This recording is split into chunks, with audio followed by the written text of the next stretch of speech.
From foster to PhD, author of Taking My Voice Back, today we have joining us Dr. Danisha Keating. Stay tuned on the 180 Shift podcast.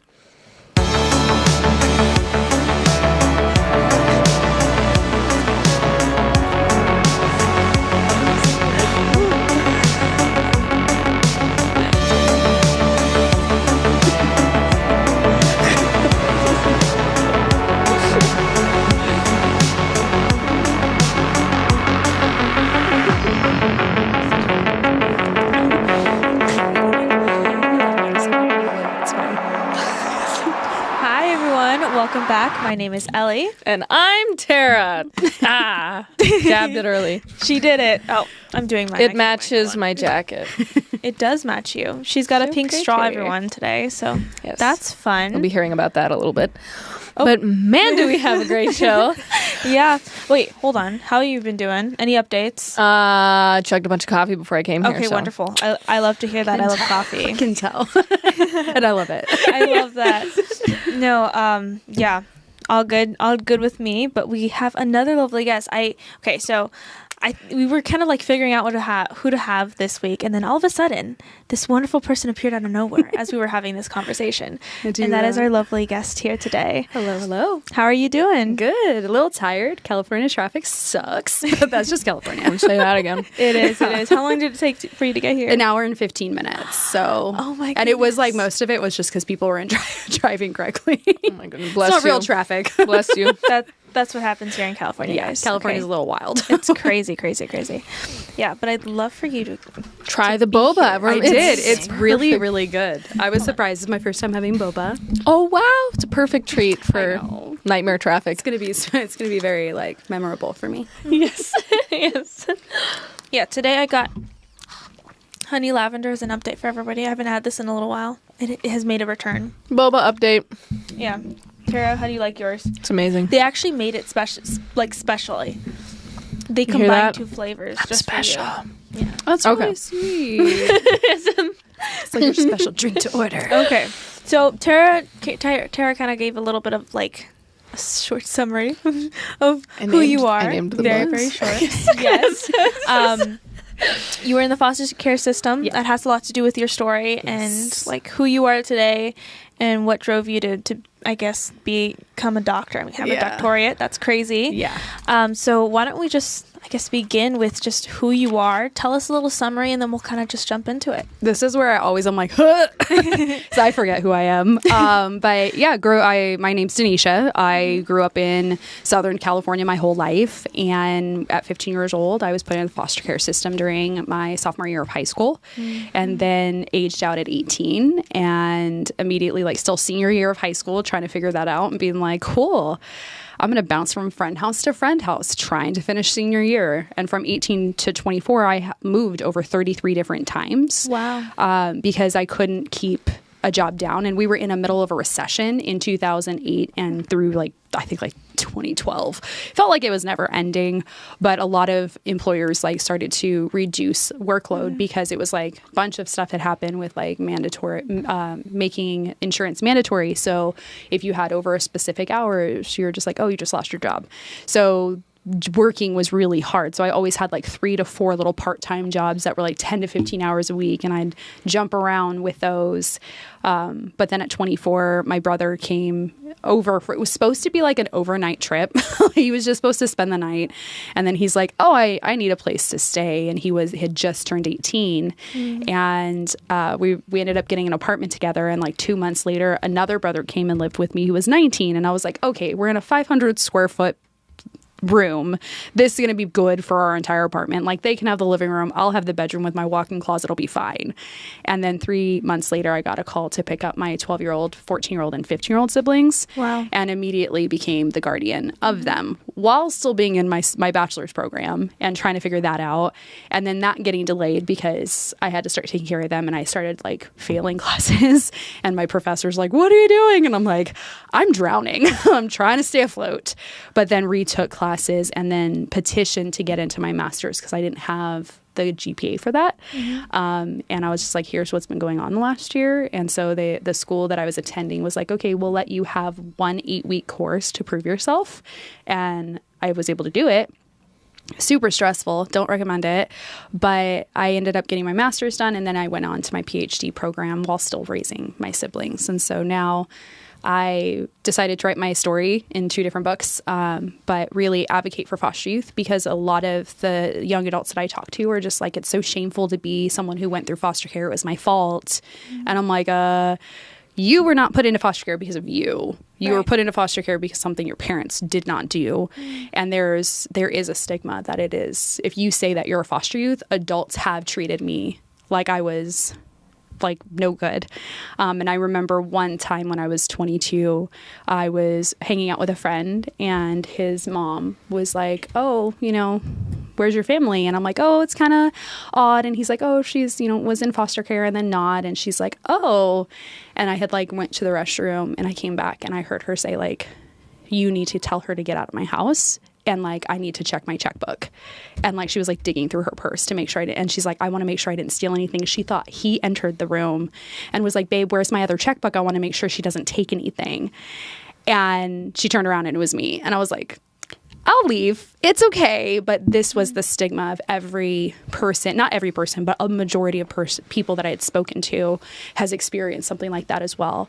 Because it's just like, oh, you're in foster care. What did you do wrong? And I'm like, that's not how foster care works. But there is still that stigma out there. And then the other stigma is that we don't get to be anything of good in our lives. Like, we don't have opportunities. We can't achieve good things because our statistics are saying that we can't. And so we kind of have that opportunity just to kind of stop. So that's why, like, I started sharing my story, was to share to other people, like, it's hard, but we can do it. But it's not going to be as easy as we'd like it to be, and not everyone's going to support that. You know, you describe yourself as a bootstrap girl with grit. Yeah. So, can you just share like a defining moment of your early life that just, you know, shaped you, your determination in your path? It was in high school when my guidance counselor I had just met him. I was put into school for the first time in March of the school year, and it ended in June. And CPS was like, you got to be in school. You can't be at home. So I was like, okay, whatever.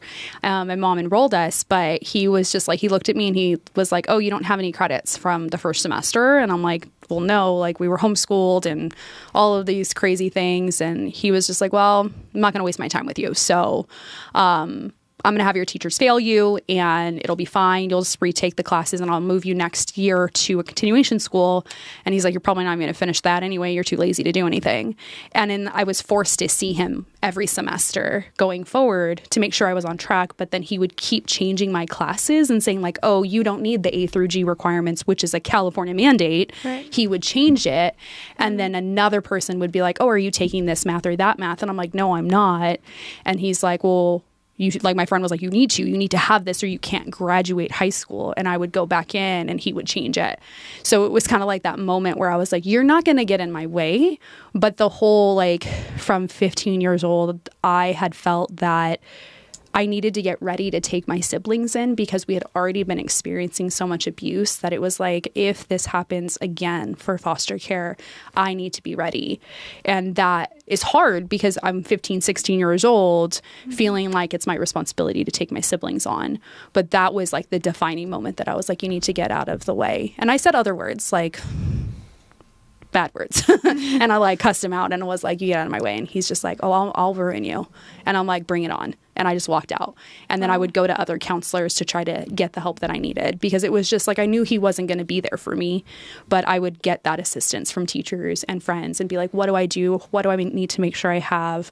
What can I do to make up these classes so I don't get stuck here and get moved to the continuation school? Because it was like a bad thing. Like, it was a bad word. Like, oh, you're going to the continuation school? Like, oh, what did you do? Yeah. Continuation school just means that, like, you just needed things faster, and like, there's a lot of reasons why kids end up there, but it was seen as like lowest of lows, and like, you were just going to go to juvenile hall at that point. Why do you think that counselor had such a weird attitude towards you? He was just that way to everybody. Wow. And it was like, he was actually, it's kind of funny because in 2023, end of 2023, I took my From Foster to PhD book back to my high school, and I was terrified. I was like, oh my God, please don't let him be here anymore. Like, let him be retired. And luckily he retired, but I dropped it off, and the school actually called me, and the number popped up as the school. And I was like, oh gosh, Like, they're going to like, why did you write this chapter? Because I have a chapter called Dear Mr. Counselor, where I tell him like what you actually said was very hurtful. And it wasn't just a one-time conversation. Like, he harassed me for 3.5 years as I was there, and other students. And I was like, what you said actually made me contemplate like taking my life, because it echoed what other people were telling me, and it was hurtful and not okay. And so they actually called, and that was one individual, and she's just like, I need you to know that I'm sorry that he did that, but he was notorious for this. Like, we knew that. She goes, I worked at the district at the time, and I would hear complaints about him all the time, and we don't know why he wasn't let go of. We thought he would at some point, but he didn't. And she's like, I need you to know that I'm sorry. On behalf of the school, we are sorry he treated you that way. And I like bawled, and I'm like a freaking in my 30s, but just be like, Steve, wow. I just never thought I would ever get an apology, especially from him, because he was just a jerk. But it's so many times that I've shared that. Other friends from high school have been like, girl, he did the same thing to me. Wow. And there was this other one who did the same thing. And I'm like, that's so wild that you have someone who is supposed to be inspiring students at a young age that are purposely being like, I'm just going to not even care about this one person. But his whole thing was like, if you're not a 4.0 student, I'm not wasting my time with you. Wow. And I'm like, don't be in this job. But it turns out a lot of people have experienced that with teachers or counselors or someone who was supposed to be encouraging them. And it's really sad to hear that. It is. Now, with you writing your book, you said that you wrote your book in 2 parts, right? Telling your story. I would have to think that that's very like therapeutic for yourself to be able to sort of retell your story. Sometimes. Sometimes it's more, there was a lot I deleted because I was like, I don't want people to know that. Yeah. Because it was so shameful and hurtful. And there's parts of it where the first book was more just the journals that I had taken at the time. So I just pieced them together, but then I would take some things out that identified like someone in my family. Right. Because I was just like, that's too much. Like, I don't need calls on that. Like, I'm good. So I would like take things out or change the city or change the person just because I was like, I don't need to give that much detail of who it is. But the second one was really healing because I got to see how much I actually healed.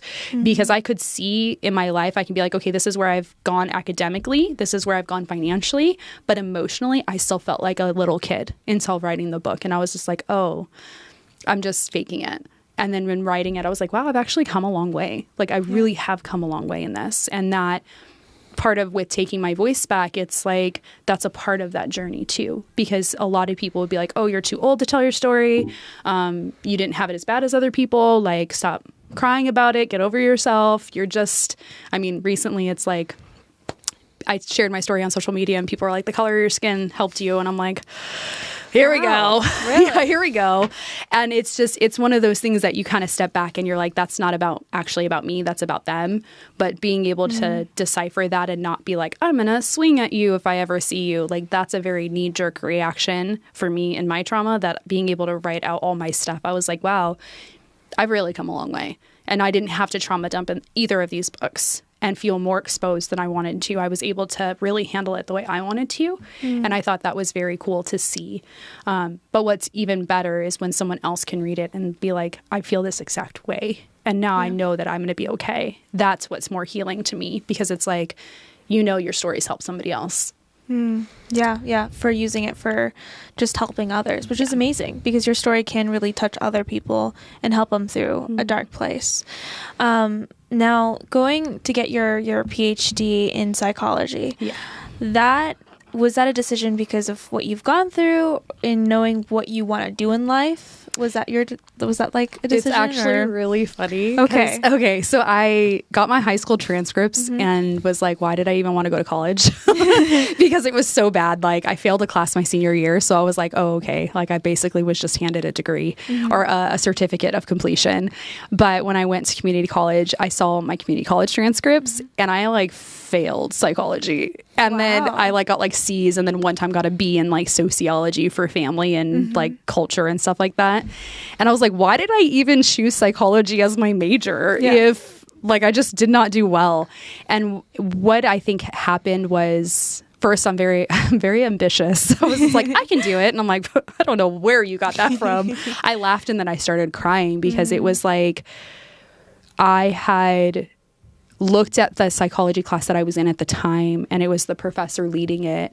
And I remember like one of the case studies we were looking at was like a really abusive family. And it was like, and they were a big family, and it was like almost verbatim my family written down.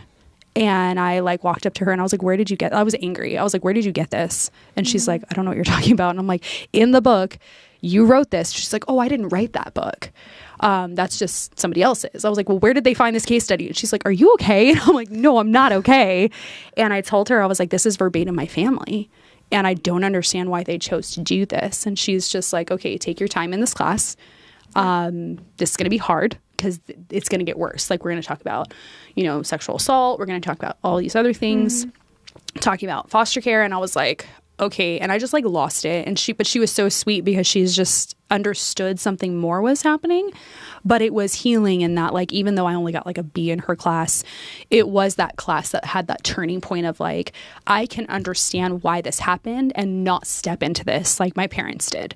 I can change this, but I have a lot to like work through. So I think psychology became that, like, I understand my situation, that I'm not alone.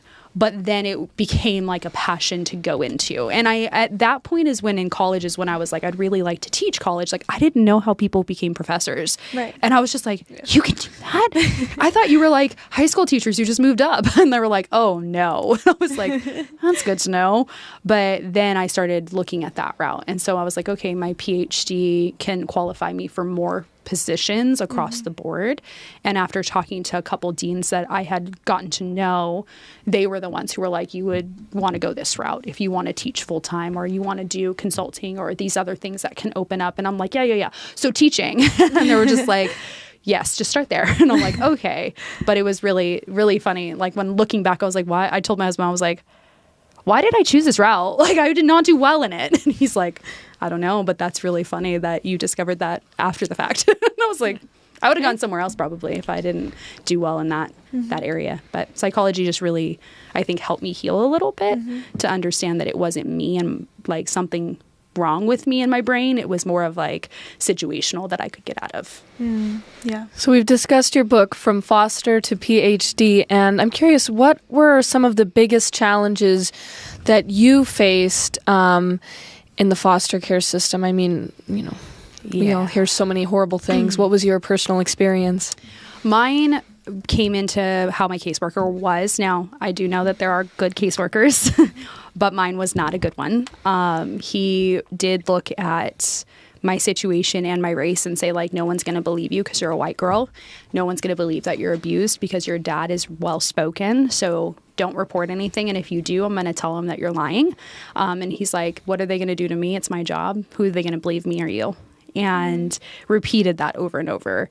If I didn't listen to him or I gave attitude, he then threatened that he was going to move me. And then when he realized that threat wasn't working, he said he was going to adopt my siblings out.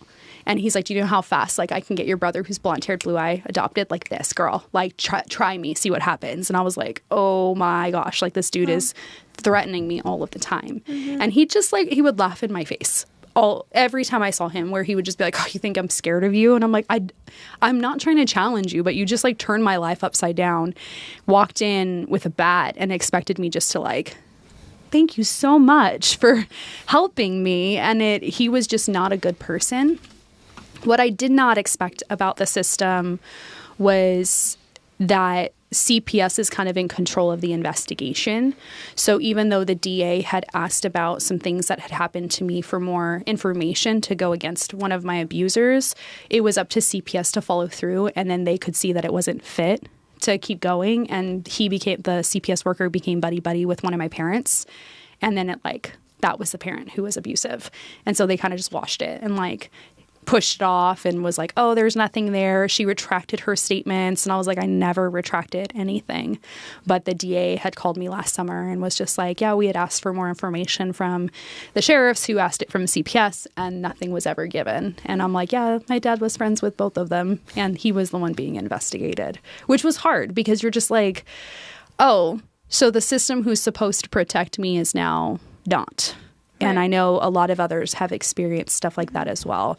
So it's heartbreaking because you're just like, why is nothing happening? Like, why am I still being abused? Why am I now being called a liar? And I was a teenager. So teenagers are often looked at as like the problem child or the person who like it's their fault that they're in this situation. And in my file, like it's notated several times that like I needed to do better toward my parents versus the other way around. And they're just like, she's old enough. She needs to change her ways. And I'm like, what am I doing wrong?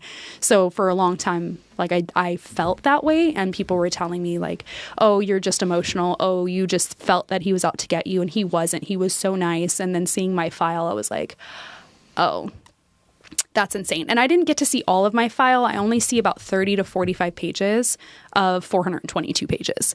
So everything else is blacked out. And they won't let me have it. They told me last week, they sent a letter to my house saying, like, if you want this, you have to go to a judge and ask for it. Last week, I got the letter. And it's a statement where it's like, if you want your file unredacted, these are the reasons why it won't be. But if you would like to petition it with a judge, you could do that. So now I have to go to the county, go to the courthouse, petition with a judge to say, please unlock all of this so I can see it and give a justification to why. And if they say no, that's my final chance of trying to see my whole story. Wow. And those are things like I never thought could happen, which is disappointing. Yeah. Yeah. No, I think that there's a lot of areas where, like you said, there's some great CPS workers that are amazing. I know some of them. Yeah. I'm like, you are really good. Like, what the heck? Where were you? And they're just like, I was in school. I was like, well, good point. Good point. Good point. But I think that there's so many areas that's why a lot of people, when they look at the foster care system and everything, they kind of are just, they look at it and they're like, this is just such a broken system. Yeah. And that's just what happens. And there's people who really mean it. And when they say like the system is broken, like they literally will start crying. Yeah. But then there's people who are like, oh, it's just broken. And I'm like, if you shrug your shoulders one more time, we're going to get into a fight. I'm a Californian girl. We fight all the time. You guys know that. Like, we're looking for a fight sometimes. But it's heartbreaking because of that. There are so many foster youth out there who are trying to understand their story. And so they rely on this file. And so when your file gets blocked, because you're not getting the truth from family. Family like protects their own and like protects the secrets in your family. So it's like I got to a point last summer that I had to tell myself, like, Danisha, you have to decide going forward if you're going to break yourself to try to get this file or if you're going to just kind of let go and understand that like you may never have that answer here on earth. Like you might die without this information. Right. So are you going to be in grief and sorrow and anger, or are you just going to let it go and then maybe see if, go through the process, see what happens, but like eventually let go of that. I need that information to heal. And I had to let go and be like, I need healing more than I need this file. It's hard. Yeah. Jumping. Oh, no. I just wanted to jump forward, because you had discussed how at 24, bam, you have 5 of your biological siblings. Yeah. And were those all your siblings? All of them. All of them. Well, there's 11 of us total, but I had the 5 youngest. So it was the last bunch of, these are the last 5 we got to protect. Right. And where are you in the I'm number siblings? 4. You're number 4? Yeah. Okay. And so we're kind of like all scattered for the older 4 of us, but I was literally the only person who was able to take them in and be able to, like, house them. Just because of, like, location as well as, like, physical ability to move. Yeah. But it was wild. So what was that transition like? I'm 24 right now, so it's I don't even know. Like, it was freaking rough. It was literally overnight. Like, I got a call on a Sunday. By Sunday night, they were in my house. Oh. And like the next day I was at the courthouse getting guardianship paperwork completed. And that process took 6 months. But I went from being like single, no children in my little apartment to like mom of 5. And it was hard because the 18 and 19-year-old were not set up yet. They still hadn't finished high school. So we had to like figure that out. We had to get all of their social securities and birth certificates, which were not kept. Like when I went to pick them up, I had to go back to my dad's house. And all of the lights were off. Like there was nobody. Like the bank had like repossessed the house at that point. So when I went to try to get their documentations, it was a couple months later. But there was no finding birth certificates, socials, or anything like that. So it was like I had to work with the county and like, okay, what do I do now? How do I do this? So for the first 9 months of living in this 1-bedroom, 1-bathroom apartment, trying to get all of this stuff done, and then finding out that I didn't qualify for any assistance outside of normal food stamps and some aid, which was I think it ended up being $600 or $700 a month for all 6 of us. They were just oh, it's based off your income. And I'm like, I'm not going to survive, because the caseworker I had at the time before I got guardianship was oh, you're going to get all this funding. We'll get you certified so you can. And then she wouldn't call me back. And she's like, oh, your case is closed now. Go to the county. And I'm and the county was yeah, so you're pretending to be their sister when you're their mom. And I'm like, my God. But it was issue after issue after issue. And I'm I'm 24 years old. The oldest is 19. The youngest is 12. And he's it's possible. And I was I'm so done with this system, because it's just so much of it could be really broken and then people just act like a fool. Mm-hmm. But I lost friends because they were just this is too much for me to handle for them. Mm-hmm.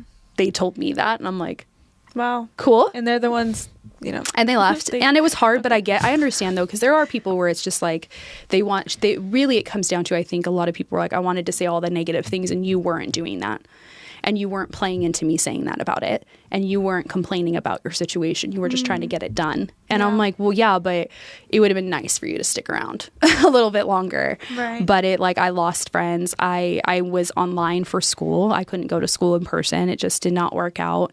I was working at a restaurant at that point. Shout out Yard House. And I went to them and was I can't work until 2 o'clock or 3 o'clock in the morning, and then go home and take them to school at 5 so they can be in school at 6. And so then I had to find a different job to be able to do that. And then worked at a salon for a period of time until I finished my bachelor's, and then found a job working at one of the colleges that I attended, and was okay, there's some stability, and then just bounced around from jobs that were beneficial financially for us.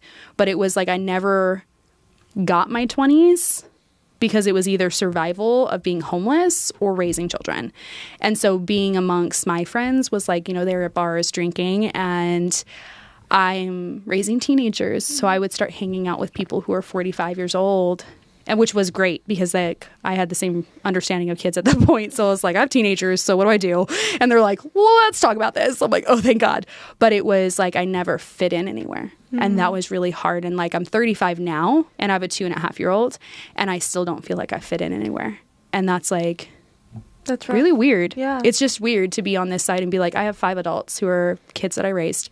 Now I have a 2.5-year-old, and I'm 35 years old, and I don't feel I have a place in the world, but I do. It's just, it doesn't feel like my friends are the same age as me. Most of them are older or super young. And I'm I'm okay with it, but it is hard when you live your whole life like that. Mm-hmm. Yeah. How did your younger siblings, generally view you? Did they look up to you? Did they understand what you were going through? I'm sure they gave you a headache, but sometimes. The hardest thing is that they were so much was happening to them that just as much as it was chaotic for me, it was chaotic for them. But they were not very nice. And they'll tell you, they'll tell people that, some of them be I was not nice to her. I was really rude and I purposely made it hard. Or I didn't understand what I was going through. And that was why it was so hard. And I don't look at them and yeah, you could have been better. Because it's not true. They literally were dealing with just as much CPS as I was in courts and school issues and running around like a chicken with their head cut off just as much as I was, because they had to do it with me. Right, yeah. But it was so hard because it left, I went from sister to I'm your parent to now I'm your sister again. And some of the relationships have come back slowly, but there's some that are still strained because they're just you didn't do enough. And I'm I literally did all I could. And that's not something you can explain to anybody who is not willing to let me show you the paperwork. Let me show you I only take home $18,000 a year. Let me show you that school financial aid does not come to me directly. It goes to the school first, right. And only a small portion comes back to me, which I used for you. But then it becomes I think sometimes they thought there was somebody in our life at that time that was telling them that I was just doing it for attention and that I didn't want them and that I was just doing it because I liked people being like, oh, Danisha, and that they kind of swayed their belief by that. And then years later, they were like, oh, holy crap. But my sister, who's 24 now, she's like, I don't know how you did it.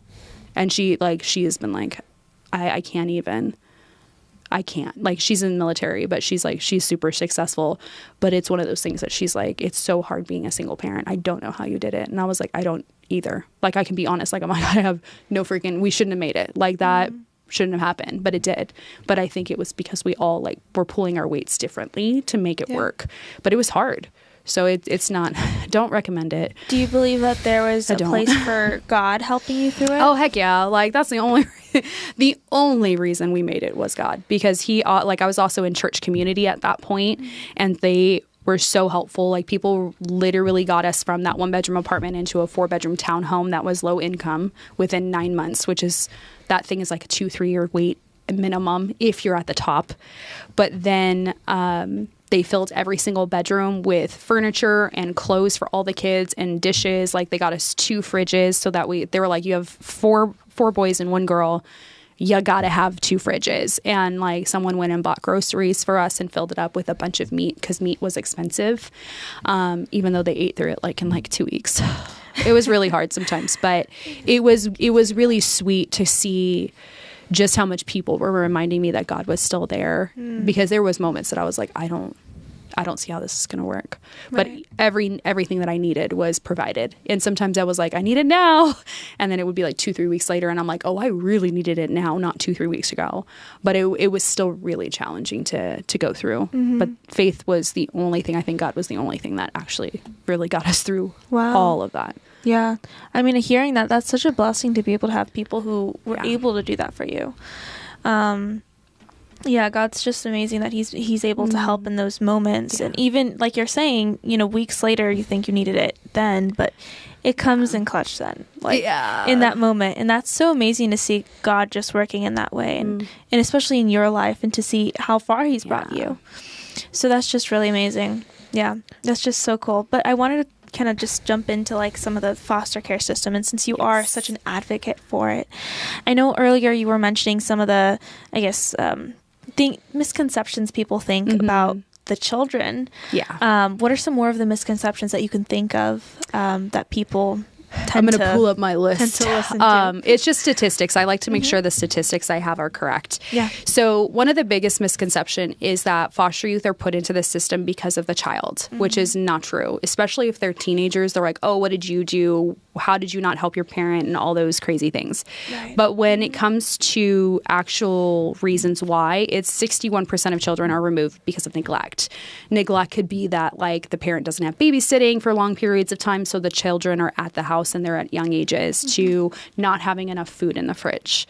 34% are removed from their homes due to parents being on drugs. So a big perception too is that you'll have a conversation and they're like, oh, what like were your parents like drug addicts or something? And it's like a very small percentage of the reason that they're taken away is that 14% are moved for inability of the caregiver to cope with life. So things like mental health, mental illness, and then 12% are removed from their home due to physical abuse. But what the statistics don't account for is situations like mine, that it was multiple reasons. So originally when they take like a survey of like, why is this person, like, why are we taking them from the home? It's usually just like at face value, what's happening. Do they have bruises? Okay, that's physical abuse. Do they have no food in their fridge? It's been a really long time and they're like begging the neighbors and the neighbors keep reporting this. That's neglect.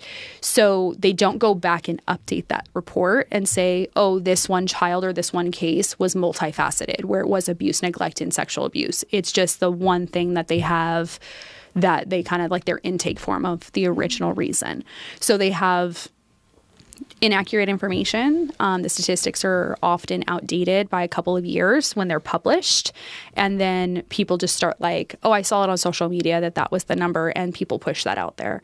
But really, the biggest thing with teenagers is that we are always asked by someone like, well, what did you do to screw this up for you? And I'm like, not it. But the TV, like if you look at movies and television shows, they will portray a foster youth as like the kid who wears like the black leather jacket and is the bully and who's like the one trying to get everybody in trouble and make everybody sleep with them or is on drugs. And you're just like, that's not the majority of us at all. Like that's not even, I would say, a percentage of us, because it's very TV-esque of like, oh, let's make them the bad kid versus normal. Like I sat down with a friend and he's like, you know, he's like in his 60s, but he said that when he was in high school, he was living in his car and he was valedictorian while he was going through the system, but nobody checked on him when his grades went down.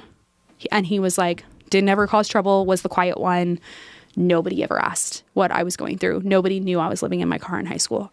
And I'm sitting back and I'm like, wait, your grades started slipping and nobody asked you what was going on. He's like, no.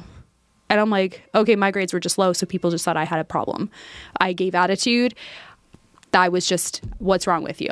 I'm just going through stuff. Cool, we'll get your attitude out of here.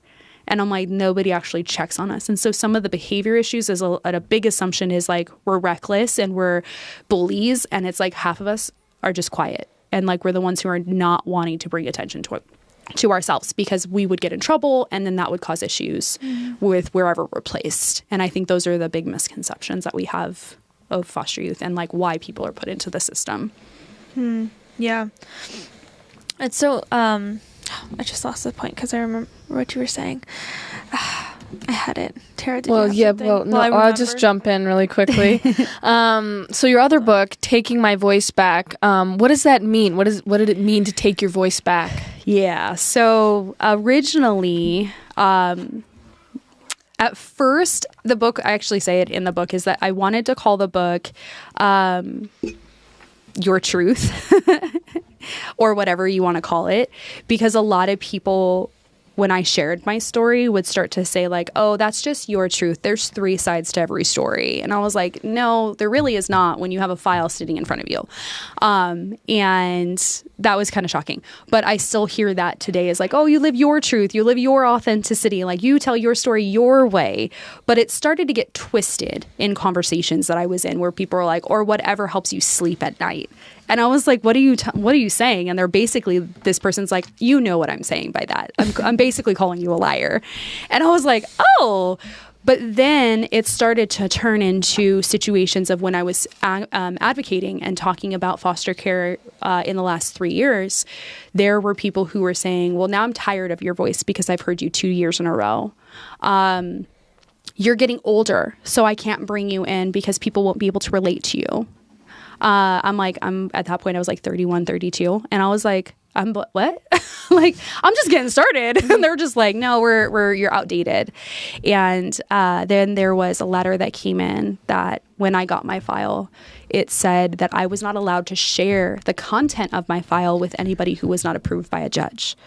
And so I felt like over and over again, not just in my abuse where I felt silenced, but also now a system was saying, if you share this, legal action can be brought against you. I just like sat back and was like, okay, so now I'm too old. Now my story is, outdated. Now a system is trying to silence me. And I'm like, I won't be silent. Like, I don't want you to sue me, but like, I'm not going to hide my story to convenience someone else because they don't like my voice or they don't like that I'm the speaker 2 years in a row. But it really came from all of that. But it also came from me even silencing myself to where it was like, no, you can't feel like that. No, you need to get over it. And I wanted to tell my story my way instead of when I would start to share things. I don't go through all the details of my abuse. People have said like, you need to tell me because I need to weigh it for you to see how bad it was for you. And I'm like, I don't want to feel forced into telling my story either. So it was like getting that control back of like, what do I want to tell people? What do I want to say about my story? And how do I want to convey that out there? So this book, when I wrote Taking My Voice Back, it came from more of a trauma-informed lens that if I do share something, it's minimal, only what I want to help the reader understand my point of what I'm trying to get across, that like I can understand what this is like to move through this because of the point I'm making, versus feeling like I have to put all of it out there just to sell a book. Because that was what someone, like I had submitted my book to a publishing agency and they were like, if you're willing to give all of these details, we'll sign you. But if you're not, like, you can go self-publish again. And I was like, cool. Like, that's cool. Or they would reject it, saying like, you're too young to have a memoir. So I'm too old to tell my story. I'm too young to publish, but it is one of those things that it just felt like a lot of different areas were like, you can't share this anymore. And I was like, I'm not going to do that anymore to myself, because that silence comes from generational pass down.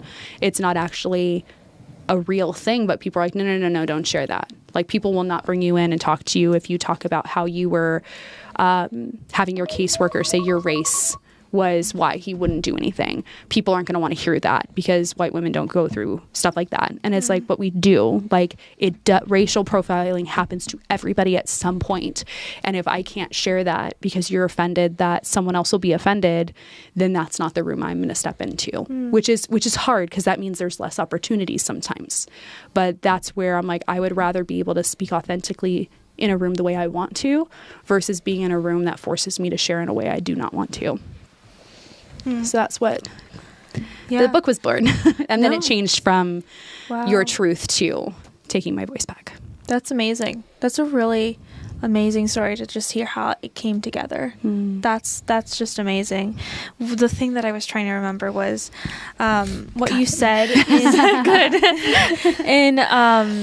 in movies, how they're depicted in a certain way, which brought me back because I'm taking a journalism class right now, but they talk about media primarily, and how a lot of the time stereotypes will often, even if I'm just watching a movie, it's fake, and not everybody's just how they're being portrayed, a lot of the times we'll still take it, and it'll, what we're watching does have a lot of impact on us, even when we don't think so.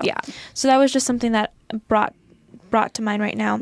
But there is another question that I had for you, and that has to do with, I've seen sometimes I guess this is another fault with the system, is that they'll take away children who are parents who are just trying to do their best. And I've seen that happen sometimes with homeschooling parents or other parents. And I don't know if you've seen that.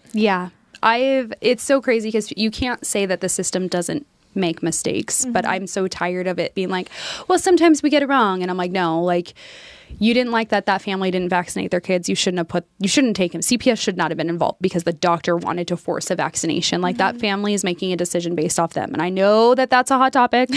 Come at me later. You can find me on social media. But it is true. Like, families are going to raise their kids the way that they should. When I think the system needs to step in is with cases like sexual abuse or physical abuse, where that child is not safe. We need desperately for families to be supported. And if you can't afford food or keep your lights on, and it's like a single parent or a family who is just struggling through poverty, like, our job is to help them, not just take their kids away and punish them. But there's been situations where I actually know someone who shared their story with me that they knew other people too, where they were taken from their family off of false allegations. That ticks me off, because it's like the family and the children have been like, no, nothing is going on. Family surrounding is not, but there's one person who's just like, well, I'm angry and I want the system to take them away. So they keep harassing and making false allegations based off of that. And that has happened. Where, kids are I know there was this Black family that I don't remember all of the details, but they were in another state, had a second child, that the system took them away. And then what they discovered through that investigation was that particular county had been working with an adoption agency to adopt out Black children.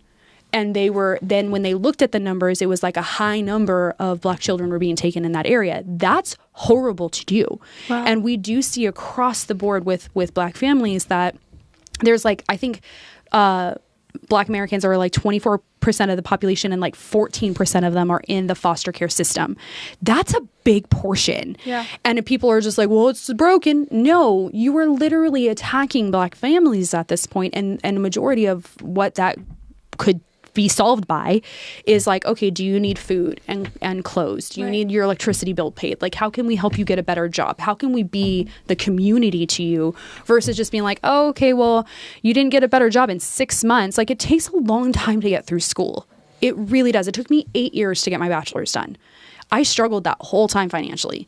So how is a mom or a dad who are single doing this, or someone who, like, I mean, I was in low poverty as well. So it's like, how do we do that quickly? There's no way. But then you're expecting me to improve my life and then just take my kids away. So it's like you live in a forever like panic mode. And then you do give up sometimes, where you're just like, fine, whatever. Like, I'm kind of screwed if I do and screwed if I don't. And that's sometimes that's where I think the depression can come in, and just like abandonment can come in too, is because it's like, well, what's the point in fighting anymore? I'm just gonna get kind of like targeted by the CPS worker. Right. And we see that happening across the board. And I do think our numbers would go down. We have 400,000 kids in foster care right now, then 5 million in kinship care and guardianship. That's through family, like guardianship and kinship's through family members, versus foster care is usually with a stranger. That's a lot of kids to have in the system for us to just be like, well, it's broken. Like, how do we fix that? Right. Not all of those parents are on drugs. Not all of those parents are abusive. Why is this happening? And it's coming down to, like, I talked to someone who advocates for bio parents, and she was like, it's really interesting that they give them this list of stuff to do. And then they're like, okay, I went to that place to go fill out for food stamps and nobody was there. It was locked. And I was like, okay, but it's supposed to be opened. And okay, so now I get there's no computer to fill out this application because I can't do it online. I have to do it in person. And it's like, okay, well, let's make that accessible. And it's like, okay, but they don't have a computer at home or ability to afford Wi-Fi. Okay, we'll go to a Starbucks. It's like, okay, but I don't have a laptop. Right. Well, that's your problem. And that I've heard this happen to parents. And it was so crazy to me when I was taking in my siblings that I sat in this room and I was hearing how they talk to people. And they would talk to people very differently, who, if it was a bio parent versus a foster parent. And then they would be like really aggressive toward the bio parent, be like, well, you're just being lazy. You're just not wanting to do this. You have a court order. But then the foster parent, it was mostly, we'll help walk you through it. Just come back at 2:00. We have a computer lab here. We'll walk you through the application. We know you're doing so much. And it was just a very different conversation. But then I do know foster parents who are treated the exact same way as a bio parent when they start to push the system to say, we need this for these kids. And that's like, it's just crazy to me. Like, I was flagged for fraud like 2 times because the guy just didn't like that I was like, where are the resources? Why do I not qualify for them? And he was just like, well, if you really are all just about money, you can just put your siblings in foster care and then try to get them back later. And I was like, that's not the answer. And he's like, well, I'm just going to put down you're being aggressive, and then that's going to flag your file. And it flagged it, and then they stopped the money, and then he had put down that I was faking being the sister, because I didn't want him to open up a case against my mom for child support, because that would hinder she gets to go fight it in court versus me just getting the food stamps like to help right away. So it delayed the food stamps by 6 months. And it was just like, okay, now I don't have anything. And he was like, well, that's not my problem. Get out. And like, I had to like leave. And I'm like, that's the system at a whole. It's not everybody, but there is the small portion, if it's a small portion, makes it harder for everybody else. And then it's like, well, it's broken. So it's just insane, like when you sit back and you're like, this can't just be how we accept this. So I think if we step in with community, we could change the game, but everything's red taped. Everything is like, here's these 30 hoops you have to jump through. And it's like, you really expect a parent to be able to keep a full-time job, a bio parent, keep a full-time job and go to court. I had to quit my job and find a salon I could work at. And I was only able to work 2 to 3 days a week and go 3 times a week to the courts. And my income was so bad. And I struggled, but it was like, I need to do this for the next 6 months. So it like opened my eyes to like how hard it really is. But at any point, CPS could have come in and taken my siblings from me, which was the daily fear of like what I had until my last sibling, who was 12 when I got him. He turned 18 in 2021, and I like cried. I finally felt like this weight come off of me, and I just like bawled all day long. And I was like, oh my God, they can't take him now. Like, we're good. Like, I did it. All of them are over the age of 18. They can't touch us. They can't come into my house. And then it was like, oh, it's over. But it's like, imagine that when you have multiple kids and they're young, and then be like, hey, bio parent, just get back up. Like, how? Like, how do we do that for the parents who are actually trying? Yeah. So it's wild to me. What are some of the things that you would like to see the government do or change going forward to hopefully help the system? I'm going to get shot down for this one, but I'd like them to get out of the way. Because there's so much red tape. Like, everyone's always like, the government needs to fix it. The government needs to do this. It's like, can we stop making it 20 freaking hoops to jump through when it could be 5? Like, why is it that one person can get it done in 2 steps while another person has to take 30? And it's based off of how you thought that their attitude was. But I think sometimes when we have the governments involved, it's a lot harder. And it's like, well, we have to have a law for that. And it's like me getting my file, I shouldn't have to have a law that says a foster youth who went through the system should be able to see their file on redacted when it comes to their own reports. I shouldn't have to have that as a law. It should just be like, okay, you're trying to understand what happened to you. You should get this. You're the former foster youth. But there's so many hoops. And I get why, is because people have jacked it up in the past. But I don't think that was the majority. I think it was a very small group of people who made it hard. And now it's like, well, it's for everybody now. So it's just like, I think sometimes the government makes it more hooped to jump through, versus like organizations. If it's a nonprofit, I can go to them and it's like, okay, they can help me get something in like 3-4 days, less than that. Sometimes they're like, okay, today we're paying this and this with you. Okay, let's get you into this class tomorrow.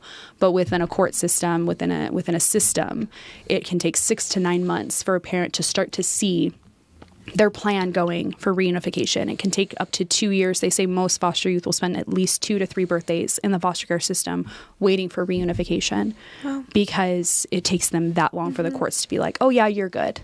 When it was like, hey, they hit a 6-month rough patch. Like, if we get them caught up financially, they would be good. Let's do that, versus put them through a system for 3-4 years or 2 years or however long it is. When was your 180 shift moment where your perspective flipped and you saw kind of the truth of these government programs and how they operate? When I took my siblings in. So before, I was just like, oh, the system sucks. It was just about me. Like, I had my caseworker. He was just a not great name. But when I went through the guardianship process and tried to get the resources and then started talking to other people and sharing my story in 2021, it all like clicked together. And I was like, oh my God, like, it's not just me. This is happening across the board. I used to think that kids were not taken for false allegations. And then I started talking to people in 2021 and I was like, oh, it's happening still. As of 2021 and then 2025, this stuff still happens and you see it. And it's heartbreaking, and I know on the way over here, I saw one where it was in the UK, but a mom was arrested because she took her iPad away from the kids so that they would do their schoolwork. And it was like, UK is crazy. Like, sorry guys, but my bad. But in America, it's like I've seen parents get their kids taken away because of just different ideologies of the school compared to the parent. And it wasn't because of abuse or neglect. It wasn't anything that was harming this child. But now that the shift is even more so, where it's like, okay, COVID, I think really hit home for me, where I was like, oh, we're not safe, specifically in California. Like, I feel like it is going to be really hard to be a parent here because it feels like they're just creating a system to take children away. And that's really hard for me because I'm born and raised here and I love California. But at some point I'm like, if you come after my kid, I'm taking you down. And that's it. Like, we don't play with my family. But that's where I saw that 180, just kind of like my eyes open, but also like I had more compassion for the bio parents, because that, like, when you start to understand that there's a lot of factors to why kids get taken away and a lot of hoops that they have to jump in, it's like, oh, that's why they didn't get it together. And now the depression and the anxiety or the panic has hit, or just them being like, it's worthless to try to get through a 2-year program because I couldn't get help for a year and I'm drowning financially. Yeah, I think it's just so, I feel like it's obvious when we're in the system trying to take advantage of the resources that anyone who's not, doesn't rely on these services, they're like, no, that needs to exist. No, that, and they justify it. They say, you know what, it's doing the best it can. The structures, the WIC, the food stamps, the rent relief, whatever it is, that they're doing the best they can and they are helping people versus being there in it.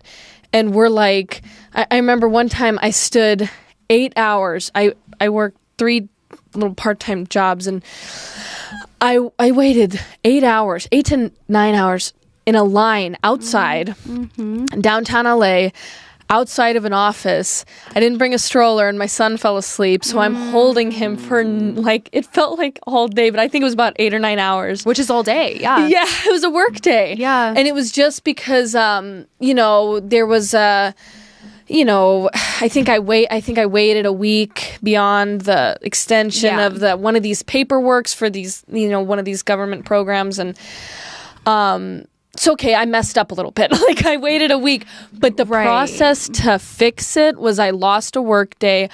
I literally held my son on my shoulder for like 8 or 9 hours and waited outside the building with a ton of other people in this huge line.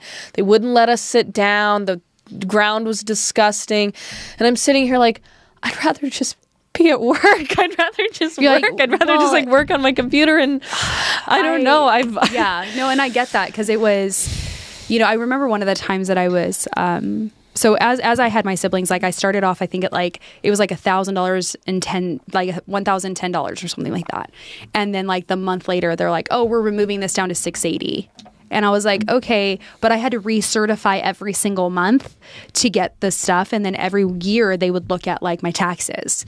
And I remember like going for a whole day, having to take a whole day off from this, and then being like, okay, kids, you got to walk home because I can't come get you because I'm sitting here. And it was like, there was like 2 people working the whole office, but then there's like 6 people in the back just chatting. And I'm like, look, I know that they all have different roles and stuff like that, and I get that. But the way that it looks is like, oh, 6 of you are just standing here doing absolutely nothing. Like, why can't you help? Why can't we hire more? And it's like, oh, well, nobody wants to come into these positions. I was like, it's utter BS, because I know people looking for work that would really want to help in this area, but you don't ever see the postings for these jobs. So then like I went in to get recertified and showed in my taxes. And at that point I had gotten an offer for a job that was like, you're going to make $55,000 a year. Now, a homegirl coming from $18,000 to $55,000, I was like, this is gold. This is $1 million for me. And then I didn't realize taxes. Let's not go there. But he goes, if you can't make this work, you need to learn money. And I was like, these are not my kids. These are my siblings. And he's like, I don't give a crap. You make $55,000. And I was like, no, that's my job offer. Like, I haven't even made that. It was like October, because I worked at university. So like I'd always end up like getting a job offer for start date of October. It was really weird. But he was like, you need to learn how to manage money. I was like, I'm not even going to make that until January. Like from January to January, like I'm barely going to make over like $30,000 this year. And he was just like, that's a you problem. And he just like denied the file. And I'm like, and then I had to go back through it all over again to go fix what he did, because he flagged me for fraud at that point, and then was like, clearly she's just here for the money. And I'm like, go look at my car. Like, I have an old beat up van that keeps breaking down, but then they like approved the lady next to me for an additional $1,000 for her bio kids. And then you walk outside and she has like this amazing car outside, and she was like blasting on the phone in the lobby like, yeah, I just got another $1,000. I'm gonna go like upgrade my car and da da da da. And I was just like, cool, that's the world we live in. Like, the real person trying to get the help doesn't, but then someone else can do something like that. And I'm like, that's why everyone's like, the system's broken. But I'm like, why can't we fix that issue and then like understand that 55 for a family of 6 is not that much?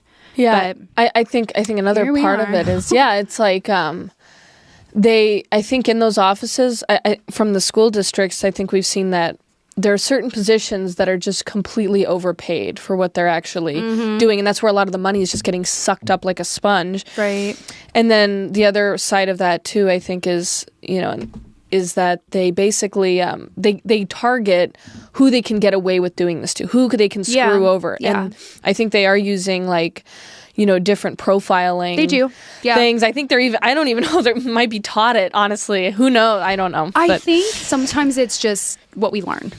And it's just like, oh, there's that girl again, like the white girl coming in. And it's like, I wasn't wearing anything fancy. I worked at a salon, so someone did my hair for free. But it's like, oh, her hair is, platinum blonde because my friend who's in school is testing out platinum blonde. Like, that was the only reason my hair was platinum blonde at that time. But it was like, you could clearly see I didn't have the money. You could see by my family of 6, $55,000 a job offer was not going to be enough. But they didn't look at the actual facts. He didn't even want to look at it. I'm not saying he racially profiled me, but what I'm saying is situationally he did. He stereotyped me and was just like, oh, you're just trying to get this money because you have your siblings, and that not everyone. There was a few people who always said, like, well, your brothers were 18 and 19, 15, and then your sister was 14. They could all go get jobs. And someone was like, even the 12-year-old could go get a job. And I'm like, let's backtrack here. Like, here's all the issues that we're trying to fix right now. But people would say that. And then it was like, you look at the ages and you're like, you don't need this money. And it's like, do you know how much more teenagers eat? They just eat a lot. But then you have situations where it's like, I didn't have their birth certificates or socials, so we couldn't get their state ID, so they couldn't get a job. And so it's like, well, that's a you problem. It's like, how about you help me get rid of those barriers so that I can move forward? And they have cleared that up in California for foster youth, but they have to be enrolled in school to be able to get like a school schedule with their birth certificate, or a school schedule and a piece of mail where there's a photo ID that identifies who they are. But it shouldn't have to take me 8 hours of sitting there or 16 hours a week going in as a part-time job and then to get ridiculed and mocked while I'm sitting here. Like, keep your own comments to yourself, because it doesn't help the situation. Like, even if you think that, just flag the file and walk away. Like, don't tell me that you're thinking that I'm screwing the system, which I clearly wasn't. But it was very eye-opening to me, because then it was like I could hear other people walking out and like, I got denied. And it was like a grandma who took in 3 kids, and she's like, they won't give me more because we make too much. But it was like, but that grandma's taking in their grandkids. Like, this is not their children, and their income is not going to equate to taking care of those kids. So then you just repeat the cycle of, one of the situations, a grandma brought her 2 kids in, and she's like, I got denied for everything. I can't afford to have them. So she had to put them in foster care because she's like, they won't give me anything under guardianship. And she was just crying because she's like, if someone would help me and I'd actually get the resources, I could take care of them. But nobody wants to help me. Nobody wants to talk to me. They won't even answer my phone calls. They won't email me back. And she's like, I'm done. And I just like sat back and I was like, it's not just me. And we were all different races at that point. But it was just one of those things that I was like, this is beyond just a broken system. This is like, some of it is intentional. And that's what I think irks me so much more, is because it's like, it does not have to be this hard, but we make it hard and then we call it red tape. And I think that's really where I'm like, there are problems that we are causing. And then there are problems that are out of our control. Mm-hmm. And the ones that are in our control are the ones that we're just like, well, it's just the process. Trust the process. And I'm like, yeah, trusted it. Didn't work. I'm good. No. Can you summarize real quick, what are some of the problems that we can control? We can control being the community for people. We can control stepping in and helping families and our friends. Like, if someone's like, I don't have a babysitter and I can't afford food, why can't we invite them over to our house? We live, I'm just going to talk for California specifically, is a lot of us are like, oh, you're 10 minutes from my house, we can be friends. We're 10 minutes from my job, cool. We're 30 minutes, an hour, we're just like, that's too far. Like, it's just too far. And I get it. We're a commuter state, but we need to start showing up for people. That is something that we can 100% control. We can take with our kids, send an extra lunch to school for their friends. And like, I know there are free lunches at schools, but not everyone has access to that. And that's hard for me to hear, because I'm just like, really, that stuff gets thrown away at the end of the day or the end of the week anyway. Why not just give it to students? Like, why do we, again, businesses do it too, where it's like, businesses throw out food each week. Why can't we just take that food to a school and say, please give this to students so that they're not hungry? Like, we could work together and be the community, but I think so many times we're just like, not my problem. not my issue. But if we showed up in that way, I think foster care numbers would go down drastically. And we did see that with Possum Trot, Texas, where a community had stepped in. And I believe the movie is called The Sound of Hope, but they all stepped in. It was the 70s, but they all stepped in and adopted the kids that were not getting adopted. And they were considered like harder kids to adopt out. They took all of them. That community ended up adopting 75 kids. And there was not a single kid left in that county's foster care system. And it was hard. It was not easy. But I think that is like, we need to do that. We need to have people step in as foster parents. That's the other issue that we have, is that we don't have enough foster parents. People are going, again, not my problem. We have kids sleeping in county offices right now. And I think that if we really wanted to change the system, we would start showing up for people, and we would stop like just living in our own little world. Yeah. Being a community, how we were supposed to be. Yeah. That's how we're designed. Yeah. And we've gotten away with that. And that's why it's like, oh. Yeah. I think originally what we were supposed to be is a community that came around, and the government was supposed to help, but it shouldn't have taken away. Right. It shouldn't replace community. Right. And I think government was supposed to be like the end of if there was nobody else to step in, but then it turned into the only person stepping in. And then it started coming in with red tape, and that made it harder. You know what? What's very interesting that I've seen with generations is looking that we had the generation of like World War II, where they kept to themselves. A lot of the trauma that they had was themselves, and then we just seen these cycles where some people let it in, some people pass it on, and then right now I'm seeing a lot of particularly our generation, Gen Z, talk a lot about generational trauma. Yeah. Yep. And I think that's been a big topic. And there's been a little debate between like older generations saying, oh, well, they're just too emotional and everything. But then some of our generation saying, well, no, we're just trying to stop the trauma that keeps on passing. We're stopping the cycle. Right. The cycle. And stopping it from passing on to the next generation. So I wanted to know your take on that. I write heavily about this in the book because I don't like calling it generational curses, because people are just like, that's religious. And I was like, well, no, yes and no. But it is harder to address the curses in our family. But it is easier to say that is a generational cycle that I don't like. Yeah. In my family, foster care goes back 3 generations on both sides, which is crazy to me. I'm the 3rd generation dealing with CPS, and I'm going to be the last. And my siblings are going to be, my sister and me, both my sisters who have kids, we're the last. We're not doing this. This isn't happening anymore. And we've had to address the other issues. Like I used to think it was like, oh, it was a mental health issue. And it was like, no, it was a legitimate, my parents knew what they were doing and said that they were doing it on purpose. And it was, one of the letters that I got was basically like an excuse to why all of this stuff happened. And it was like, I knew it was wrong, but I just put you into situations to see if it would happen, just to see if I was right. And I'm like, okay, that's rude. Like, that's not okay. But then then you added all the compacting stuff onto it of all the other stuff, where it was like, okay, poverty didn't need to happen. What was that? That was 1 income in the family instead of 2 that we needed for the family size that we were. We had 11 kids. There should have been 2 incomes. Both parents should have been working. It should not have been a one income home. But that's where it's like, that pushed me to education, because I was like, I don't want to ever be in a situation where I'm not working. So that's been fun to hear from millennials, where it's like, hey, you can't be a traditional wife. You have to go work. And then it's like, well, why are we all depressed? It's because we're like, we want to be home with our families. And I get it. But it's also like, find something that gives you passion and purpose. And if that's in your home, that's in your home. And if that's outside and in your home, do both. Yeah. But don't let it kill you. And that's where those generational cycles is like, we've all kind of just been surviving instead of reaching to, like, biblically, we are supposed to reach to the women that are high, like men and women who are older than us, to learn from them, and they're supposed to pass things down to us. And I don't think that that's happened culturally, because we're like, in our society, it's like, oh, you go do your thing, you want to mess up, cool, I'm not going to tell you. Like, there's like, I hear this all the time, like, oh, first it was like millennials are too stupid to listen, oh, Gen Z is too lazy to this and that, and I'm like, y'all, again, like, are you guys hanging out with each other? Because you probably should hang out with the kids that are our age, because we're not kids anymore. We're not babies.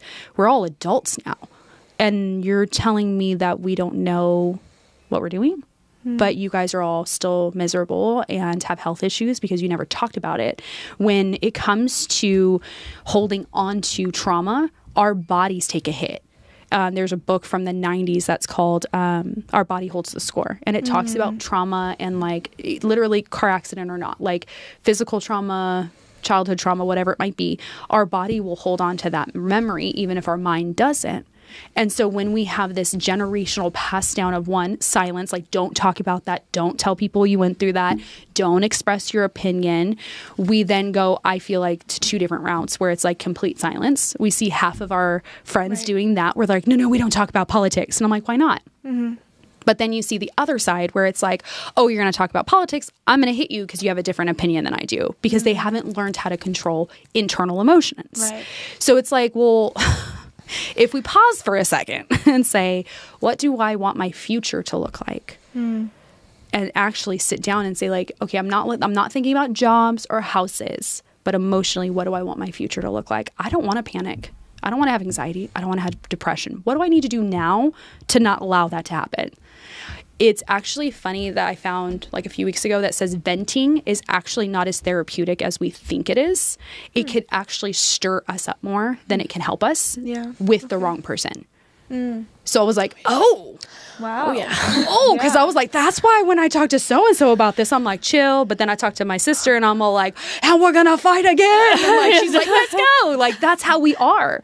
So when we get too pent up, so it was like the whole article was talking about, like, when we're venting, we need to make sure that it's for the right reason. Are we actually trying to find a solution or be angry? Yeah. And if it's just to be angry, we need to do something to calm our body down so our brain isn't going into fight or flight.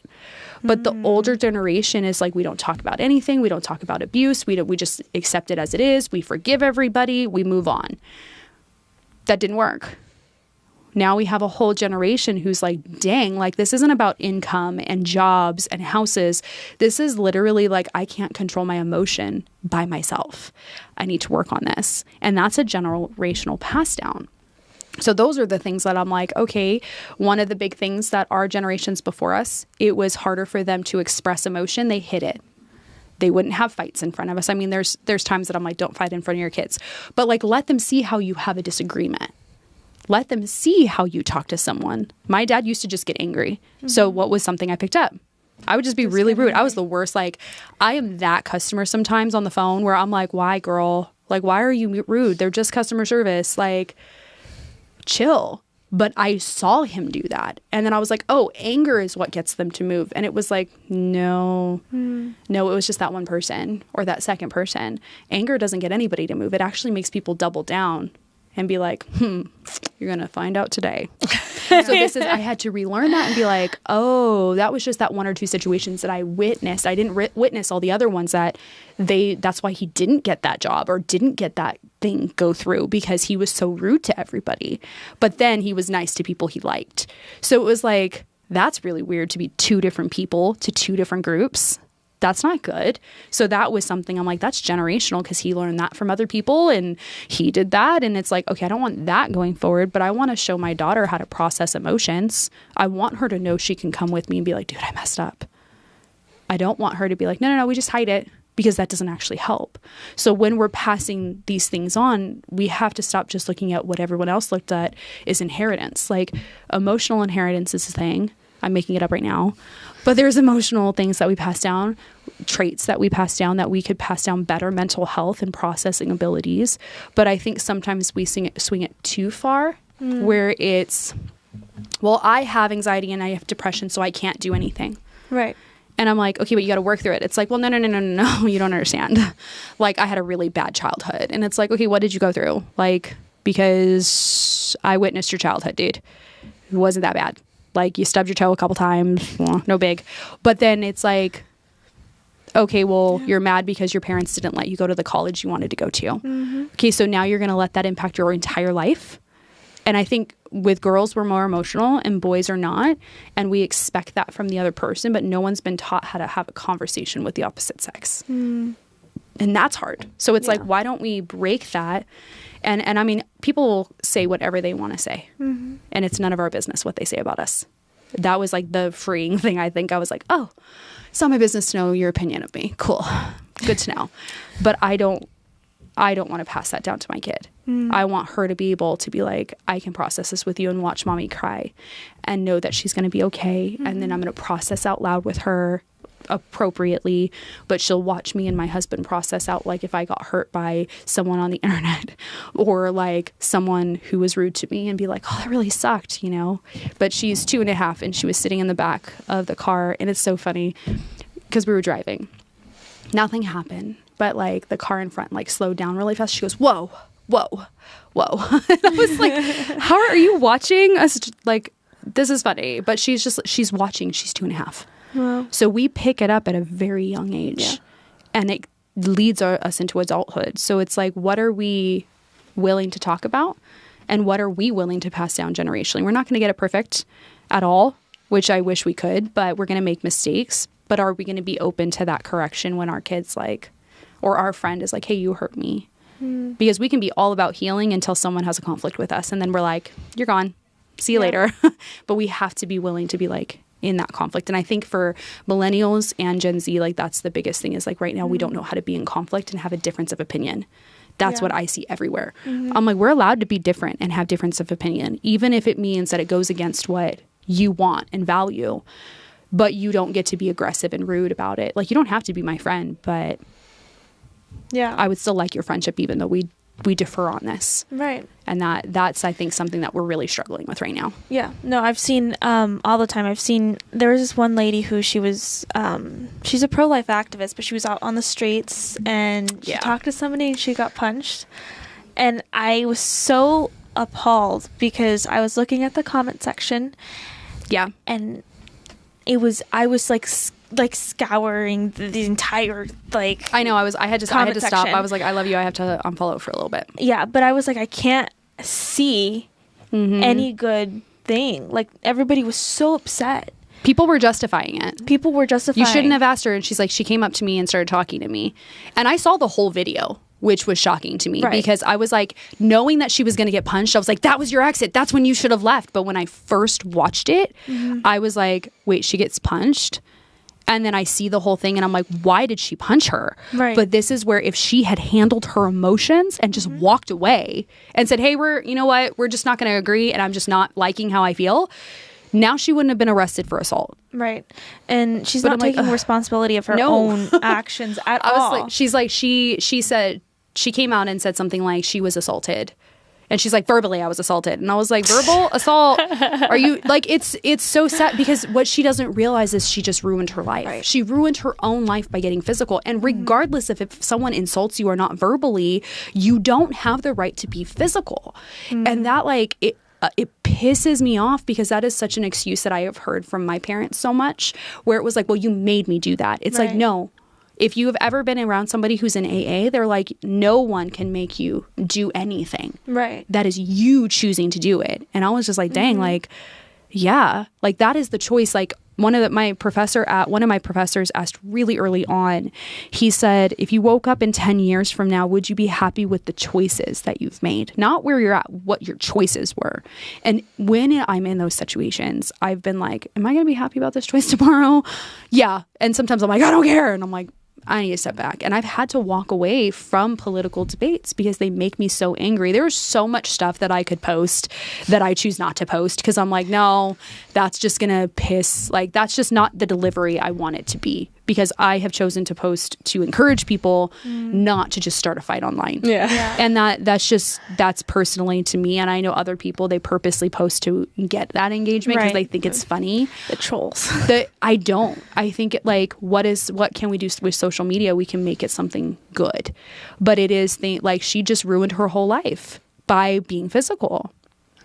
And it baffles me because it's like, what in your head said, and this is where it's like she didn't even think about it. She just swung and walked away like, yeah, I'm good. And I'm like, oh, dude, she's going to get arrested. And she just screwed up her life. And it's not going to be this little thing that she thinks it's going to be. It's going to be on her record, which is going to impact every single job that she does. She probably will not be able to work with kids because she has an assault record on her now.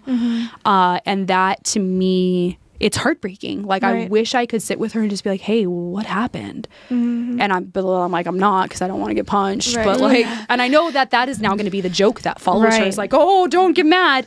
But it's one of those things that it's like, I have been raised under people who were aggressive like that. And it was, you made me do this.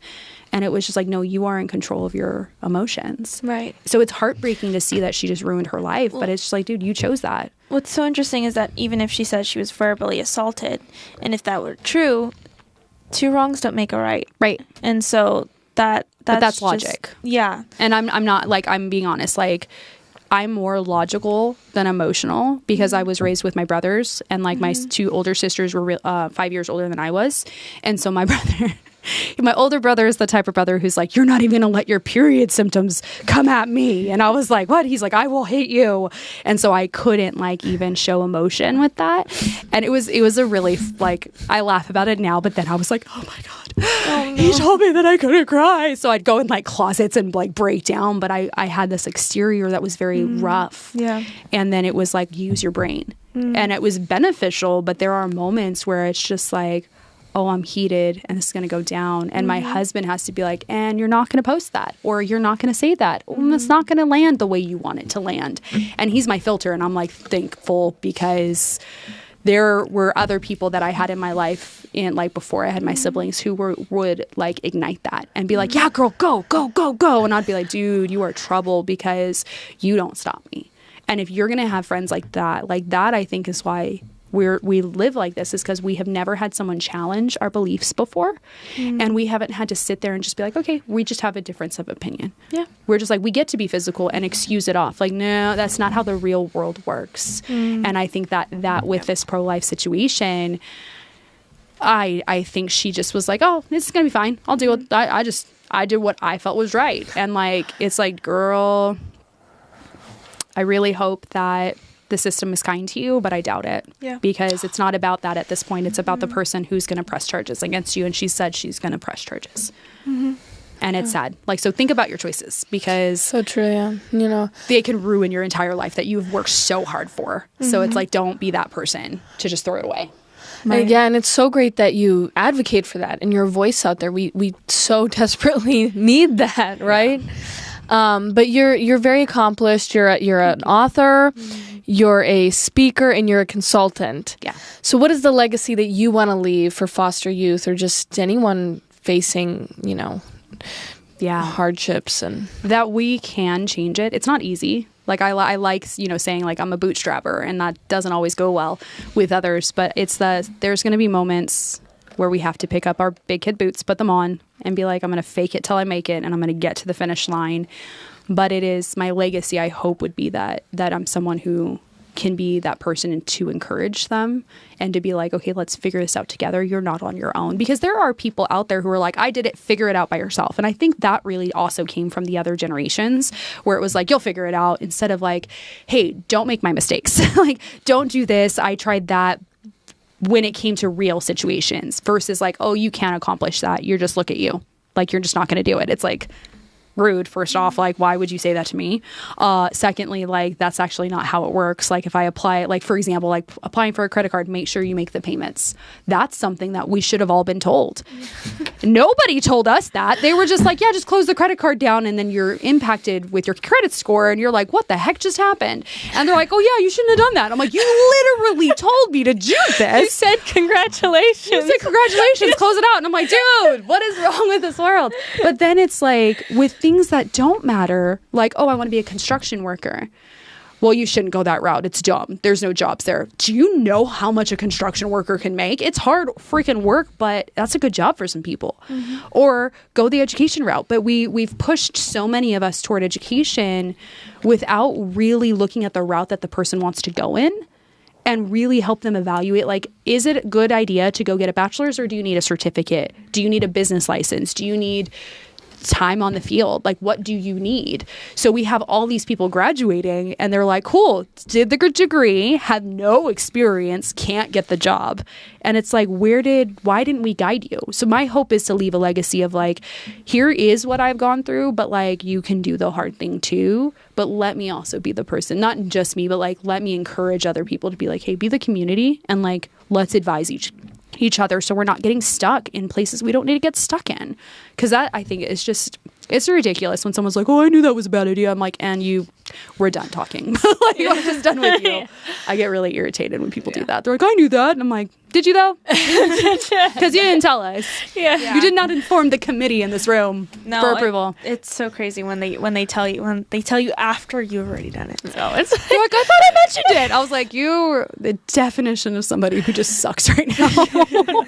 Yeah. So what is next for you? Like, projects, initiatives, books? What's next? I have no idea. This is always the hard part because things just happen, and I'm like, but I'm hoping what can happen is more consulting on the federal level. I would love to be able to get involved in that and actually make change and differences for foster youth. And I know that every single thing is nuanced and there's a lot of moving parts, but I would also love to just be with people and just kind of sit and like, okay, what are you looking for? Because if I can just like change something, my whole thing, I'm like, if I could change how the system runs in a positive way, I would really love that. I don't want to just create another bill.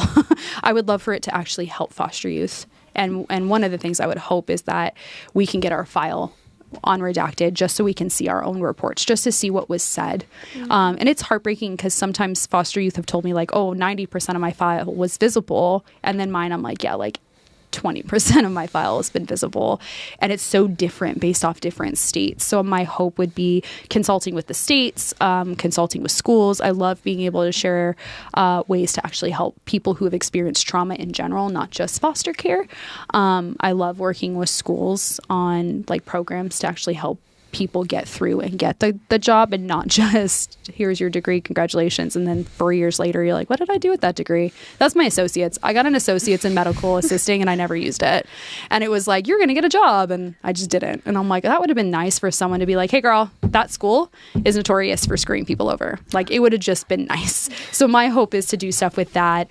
I would love to write more books. I've only ever self-published, so I think if I could get someone to let me traditionally publish just so I can have the street cred, that'd be really cool. But I don't know. It's just whatever doors open is what I'm going to walk through. Wonderful. That's fantastic. Do you have any resources that you would recommend to people, maybe some people who have gone out of the foster care system and... Yeah, anything. So every May, if you follow on social media, every May I will be sharing just different things about where people can get plugged in. If people go to my website, DanishaKeating.com, they can click on resources, and it's a whole resource page of a friend of mine who has built all this stuff, like a web page with a bunch of resources based off state. Wow. So if people are looking for that, I asked her, I was like, can I put just a link to where people click resources and get pulled to that? She's like, absolutely. So I was like, cool, I'm not trying to rebuild. But if they want to follow me and not say hey, I'm looking to do this, I can point them in the right direction. I'm really connected with a lot of organizations. So I know where to kind of point people to, because I'm not trying to build that. That's a lot. I feel like I wouldn't be able to get it up in time. But there are so many things out there. And every May, myself and tons of other foster youth that are former and advocates share about foster care on our Instagram. So sometimes it's really good in social, like Facebook and TikTok and stuff like that. But it's really good to learn from people and then be able to apply. Because the wild thing is that when you see that someone was in this system in the 60s and then someone in 2025, there's still very similar things that are going on.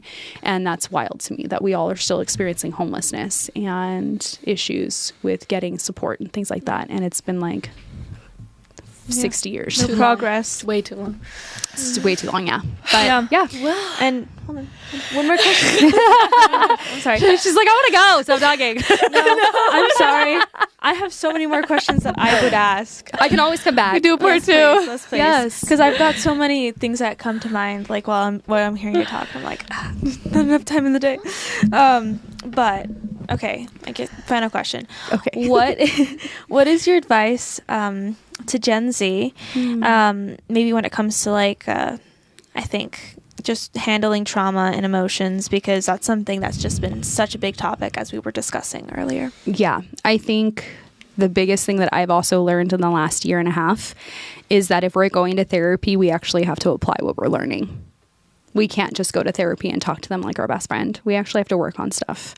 But we don't want to just trauma everything. Oh, it's just trauma. It's just trauma. Because some of the stuff that I've dealt with today had nothing to do with the trauma I experienced in my teen years or childhood. So it's like adulthood. It just sucks sometimes, and there's trauma with that. But we can't just label everything as trauma. And we are doing that right now as a whole society. Yeah. Everything is trauma. Oh, it's just my trauma. Oh, it's just my panic. Oh, it's just my anxiety. And it's like, at what point do we say, like, I need this to be done? Like, I need to work on this. And there's differences. One of the things, if you are experiencing anxiety or depression, there are things like chemical imbalances. So do not be ashamed of taking medication. Don't be ashamed for going and seeing a therapist, but be willing to, like, what are we going to do to work out to help our body? What are we going to physically do? Are we going to do a workout plan? Are we going to read and put positive stuff into our minds? Are we going to get off social media because it is not the world? Are we going to go touch grass? Like, one of the accounts I follow, her name is Blake. She always says that, because she has a big social media following. And so she'll be like, who touched grass today? And I'm like, oh, I need to go outside and touch grass. Like, I need to go live life. And I don't think that we do that when everything's at our fingertips. So if you can stop just trauma, like saying everything's trauma, and be willing to, like, put in a lot of that work, lean into faith and community. Like, don't be isolated. That's a big thing that, like, everybody struggles with.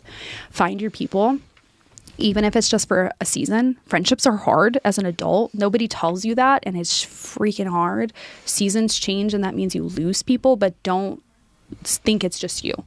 Like, be willing to still be like, okay, I'm going to still go to community. Try going to church. That's really, I find personally that faith has been the thing that's grounded me over education. Like, I mean, I've gone through all the degrees, guys. Like, that wasn't what held me together. Like, that was just a thing. But faith is what held me together. And so really lean into that. Yeah. That's wonderful. Thank you. And then social medias. Yeah. So everything is Dr. Danisha Keating. So Instagram, Facebook, TikTok, all the same thing. You can also go to DanishaKeating.com and just click on the icons that are there and then follow me that way. Wonderful. Well, thank you so much for joining us. It has been such a pleasure, and hopefully we can do a part 2 where we can talk about some more stuff. You're like, hold on, we have more questions. I'm like, hey, let's go. Yes. But yeah, thank you. Did you have anything else? No, just you can find us at 180shift.org, and you can find all our socials there. Yeah. Wonderful. Thank you so much, everyone. Good night. Good night. Good night. Yay.